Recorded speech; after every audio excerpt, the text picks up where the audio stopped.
el doctor Carlos Zaira Bedián. ¿Cómo le va, doctor? Buen día. ¿Cómo están ustedes? Muy bien, muy bien, muy bien. Para mí, una introducción brevísima del acontecimiento histórico que se va a vivir dentro de unos minutos en la Justicia Federal de Córdoba con el fallo de la Perla.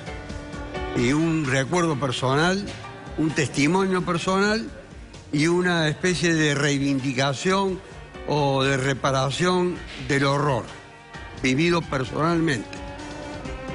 El 28 de marzo del año 1976,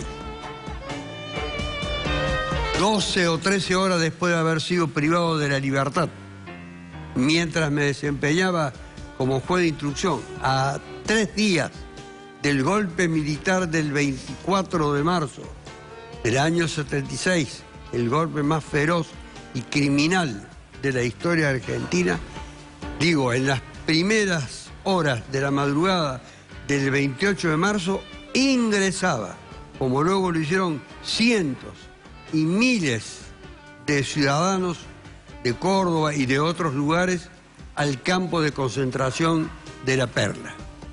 Fui colocado en un pozo de tierra y presumí en ese momento, las imágenes fueron muy borrosas, que llegaba el final de mi vida en plena juventud. Tenía 39 años de edad. Después, por razones que nunca entendí ni he podido descifrar, fui sacado de allí y trasladado a otros establecimientos y comencé todo un curso de conocimiento de cárceles, siempre en las peores condiciones de habitabilidad, que no hace falta entrar ahora a tratarlas.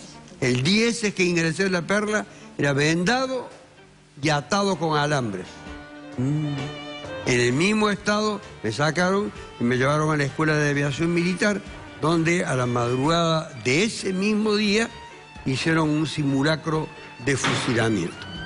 Hoy yo estoy aquí con todos ustedes, trabajando, trabajo en mi profesión, trabajo también en el periodismo, estaba en la lista negra de los que no podían trabajar en tareas de radio ni televisión, y gran parte de los responsables de lo que ocurría en la tragedia argentina están ahora sentados allí, están alojados en la cárcel y dentro de unos minutos van a ser muchos de ellos, por no decir casi la mayoría, condenados a reclusión perpetua.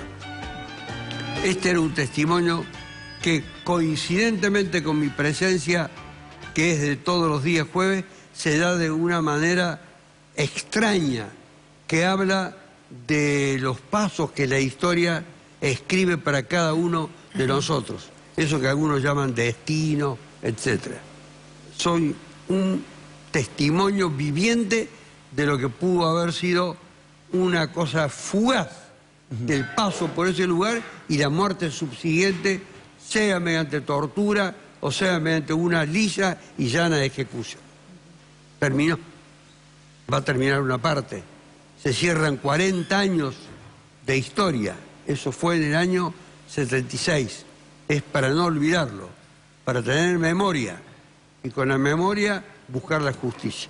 Doctor, ¿su testimonio está en la mega causa? Yo testimonié en este juicio. Por eso en esta juicio, mega causa, sí. Fui testigo de esta causa, un larguísimo testimonio de aproximadamente 4 horas, porque di referencia a todos los establecimientos donde me había encontrado y todos los pormenores, situaciones, gente que había conocido y muchísima gente que había aludido en sus testimonios a mi paso por los establecimientos, campos de concentración, cárceles, etcétera, donde estábamos privados de todo y sobrevivir era verdaderamente una hazaña, pero estábamos en manos de los represores que ahora en minutos más, muchos de ellos, ¿no?, van a ser, algunos otros se murieron. ¿Y cómo se salvó, doctor, de eso?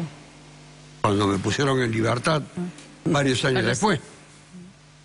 No me salvé por un acto personal, ni por la intervención de un juez, ni por una actuación judicial, ni por un proceso, nada. Ellos decidían cuánto tiempo tenía que estar usted preso, cuánto era la significación del castigo, diríamos, el sentido de ese castigo que ellos habían decidido como una especie de emisario de Dios, porque se consideraban dioses.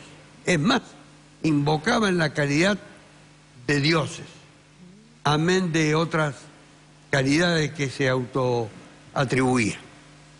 Qué bárbaro. Es muy buena historia, pero digo, no podía dejar de pasar por alto. Justo coincidió. La coincidencia con ellos. Ellos están siendo juzgados, privados de su libertad, y yo estoy aquí 40 años después, pensaron que quizás yo no iba a sobrevivir. Ahora sí voy a entrar al tema, muy breve lo voy a hacer al de hoy, porque creo que esto neutraliza virtualmente toda otra cosa. Se habla en algunos casos de sentencias o de procesos que aluden a personas que están acusadas. Es el verdadero drama familiar que se vive por una esposa de un acusado, de un hombre, por una hija o por un hijo que dicen que ese hombre ha abusado de ellos. Estos son de los peores hechos, de los más graves, de los más infames, y que generan un alto grado de repulsa, de repudio, de desprecio. Pero hay que ver si esos hechos, cuando se los juzga, se los puede acreditar. Y esta es la historia que resumidamente voy a transmitir ahora, y son historias que no se transmiten y no se conocen porque no se les da importancia cuando llegan a la etapa final, o porque no se conocen los vaivenes de la justicia o las alternativas de los procesos, porque estos son privados en la etapa del enjuiciamiento, o porque directamente no hay curiosidad. Yo tengo curiosidad, pero también tengo participación. Y aquí, en esta historia que voy a contar, tuve una activa participación. Un sargento de policía, casado con varios hijos, fue acusado por su esposa de haber abusado de una hija del matrimonio, de haberla abusado de la peor manera, mediante un abuso con acceso carnal, que antiguamente eso se llamaba violación. El hombre fue encarcelado. A mí y al doctor Becerra Ferrer, que mi socio nos confió la defensa, fuimos al juicio en Cruz del Eje con un juicio unipersonal, es decir, en que no actúan los 3 jueces, sino que actúa un solo juez. La fiscal, una mujer. La jueza, una mujer. El acusado, un hombre. Los elementos que se reunieron para acreditar o desacreditar la denuncia que había hecho la mujer estaban allí. Había que examinarlo. Terminado la etapa de la prueba del debate, la fiscal solicitó que se le impusiera a ese hombre una severísima pena que comienza a computarse desde un mínimo de 8 años de prisión. Y solicitó en aquel caso la pena de 9 años de prisión para el acusado. Nosotros solicitamos la absolución por motivos que entendíamos que había debilidad en cuanto a la credibilidad de la denuncia. Es muy largo de explicar los pormenores de este desencuentro dramático de una familia. Cada una de estas personas había constituido a su vez nuevas familias, nuevas parejas, otros hijos, etc. Pero en lo concreto, que había una niña que decía que había sufrido los atropellos, los actos de indignación que generaron cuando se conocieron por parte del padre. La jueza, una mujer con una larguísima experiencia que ya se ha jubilado, lo absolvió por la duda al acusado y lo puso en libertad. La fiscal que había pedido la condena no estaba satisfecha con ese pronunciamiento. No le convencían los argumentos que dio la jueza e interpuso un recurso que se llama recurso de casación, que fue al Tribunal Superior de Justicia. Y el Tribunal Superior de Justicia compartió el criterio de la fiscal, en el sentido de que el hombre había sido mal absuelto, que debía ser examinada la situación nuevamente, o sea, había que hacer un nuevo juicio. Dios mío. ¿Quiénes integraban el Tribunal Superior de Justicia? 3 mujeres.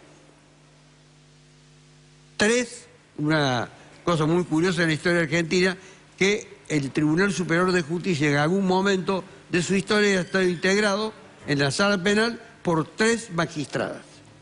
Entonces, fiscal de la Cámara, mujer. Mujer. Primero, denunciante, mujer. Hija, víctima. Fiscal que pide la condena, mujer. Jueza que absuelve, mujer. Tribunal Superior de Justicia, mujeres. Entonces se ordena un nuevo juicio. Se celebró hace 2 semanas atrás, en Cruz del Este. Y van a encontrar ustedes una sorprendente derivación del juicio. Se volvió a hacer el juicio. Ahora la chica ya es mayor. Entonces podía ir a la sala de audiencia y declarar la víctima de ese padre que estaba sentado allí, al que no lo quiso ver y por eso lo retiraron de la sala. Y agregó que además del acceso sexual o carnal por vía vaginal, lo había sido por vía anal, por vía oral. Agregó detalles muy fuertes, muy impactantes. Fue nuevamente examinado el informe médico, del médico forense, que descartó, por ejemplo, la vía anal, o dio razones de carácter técnico médico que ahora no la voy a examinar. Conclusión. Frente a este nuevo cuadro, frente a la energía que ponía la chica en sindicarlo a su padre como autor de los hechos, se levantaron una serie de elementos que por lo menos hacían entrar en duda el relato de ella. ¿Decía la verdad? ¿No decía la verdad? La madre estaba ventilando una historia de infidelidad de su esposo. Lo había denunciado por eso. Es muy complejo el tema. Es muy delicado. Es muy difícil. Bien, ¿cuál fue el desenlace sorprendente? La misma fiscal que había solicitado la condena, la misma fiscal que interpuso el recurso de casación y que tuvo éxito, llegó a la sala en el momento final cuando se tiene que dictar la sentencia, un momento solemne que solamente lo vive el defensor, el policía de custodia, el juez, la secretaria, también mujer, la secretaria del tribunal, no hay público, y venía sin ningún papel ni nada en la mano la fiscal, y dijo, en base a los elementos de prueba que se han reunido en esta causa, y no obstante la postura que anteriormente yo tuve, pienso que ahora subsiste un cuadro de duda. La duda fue suficiente para juzgarlo, pero no es suficiente para condenar. Porque para condenar se necesita tener certeza. Y yo, digo la fiscal, debo confesar que no tengo esa seguridad para pedir una condena. Me encuentro en un estado de incertidumbre, de duda. Y esta duda debe favorecer al acusado. Ahora, frente a ese pronunciamiento, al no haber más acusación, el juez está obligado a absolver. Y el juez se vio obligado a absolver. ¿Cuánto tiempo llevó todo ese proceso entre un juicio y el otro? Estuvo preso en la primera etapa durante 1 año. Luego, cuando lo absolvieron, se fue en libertad. Y cuando se tramitó todo el recurso, todo eso, nunca más volvió a estar preso. En el momento en el que se lo juzgó ahora, estaba en libertad. Entonces, el juez dio por terminado el proceso, obviamente, con la absolución del acusado.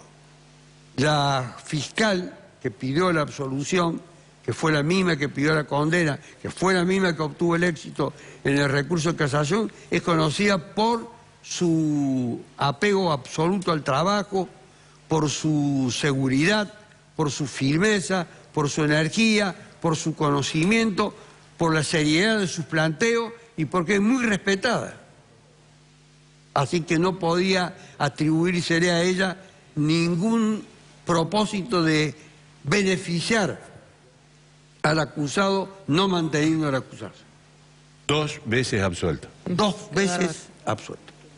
Muchas gracias, doctor. Y terminó. Sí. Definitivamente el proceso, se cerró el porque caso, no hay claro. más recurso de nadie. Se cerró el caso. Se cerró. Lo particular es que intervinieron todas mujeres. Todas, Todas salvo mujeres. Sí. los defensores. Salvo los defensores. Bueno, muchas gracias, doctor. Muy amable. Bueno,